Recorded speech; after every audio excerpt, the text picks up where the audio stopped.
Easy, people. It's the morning of the big fight. Cotto versus Kamigai. I'm joking. No. It's the big fight.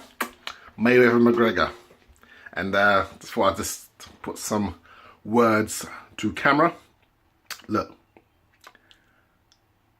I know that most people, or a lot of people, are looking at this as a UFC versus, UFC MMA versus boxing clash. It's not that. It's not an MMA versus boxing clash. The reason is because these two are outliers in their own sport. You know, there are not many, if any, boxers that compare to Floyd Mayweather. And there is no such thing as a typical MMA fighter. And if there was, Conor McGregor wouldn't be that. He has extraordinarily different angles and a very different style for people to contend with.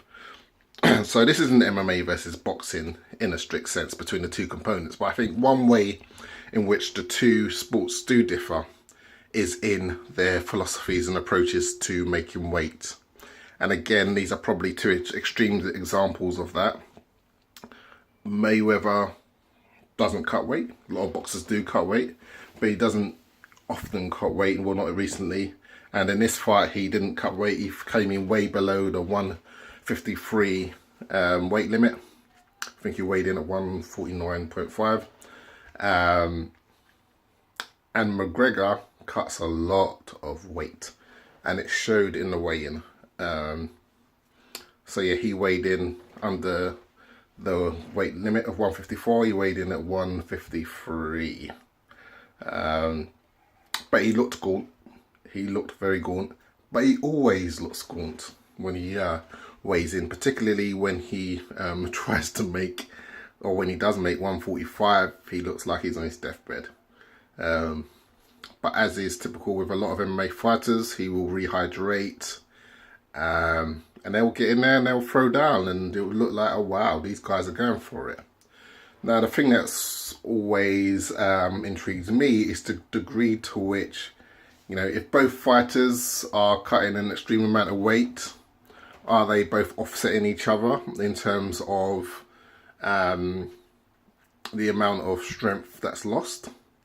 And what will be intriguing to me is that in this fight, I expect Conor McGregor to be the stronger man by far.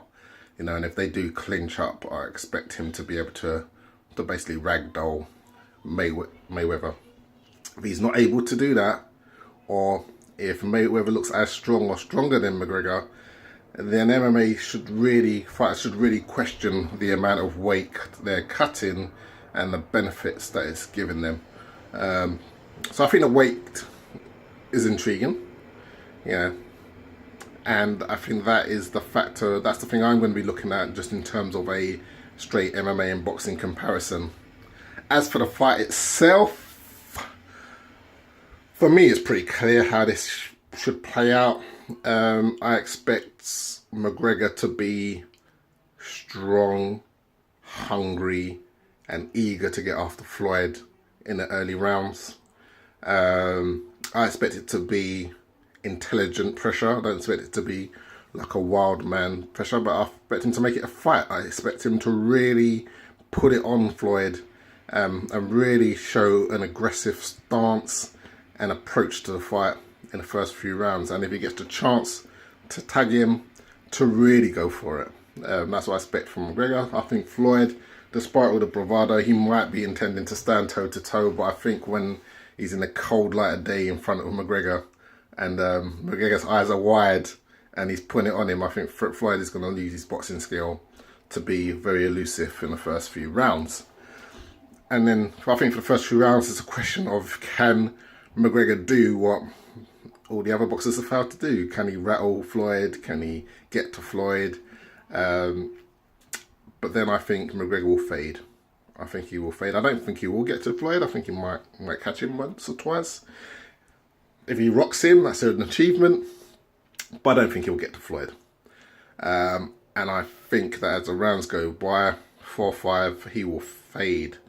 And I think he'll fade badly, because I think that's one of McGregor's Achilles heel. You know, we saw that in the first fight against Diaz. Particularly if he's putting some pop into those punches. If he's really putting the kind of weight into those punches as he puts in his MMA fights. He's not going to be able to punch like that for long in a boxing match.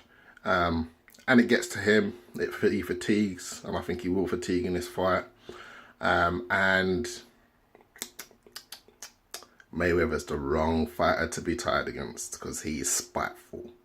And he will be spiteful, you know, he will show no mercy, and he comes on as the fight goes on. So I expect that by rounds 5, 6, 7, 8, we're going to see a one-sided beatdown on McGregor, simply because he's going to be spent. And I will predict by round 8 a stoppage, not so much a knockdown, but just an accumulation of blows. And another aspect that we don't have in martial arts is that the corners don't throw in a towel. So, you know, I think that is something that the McGregor corner should be conscious of. If their man puts up a good show and it gets to around 7 or 8 and he's getting battered, there's no shame in throwing in that towel, particularly if the pop has gone from McGregor's punches and he's not going to knock out Floyd, and Floyd is dominating the show. Get him out of there, live to fight another day, cash in that massive paycheck, and yeah, say thanks for the ride.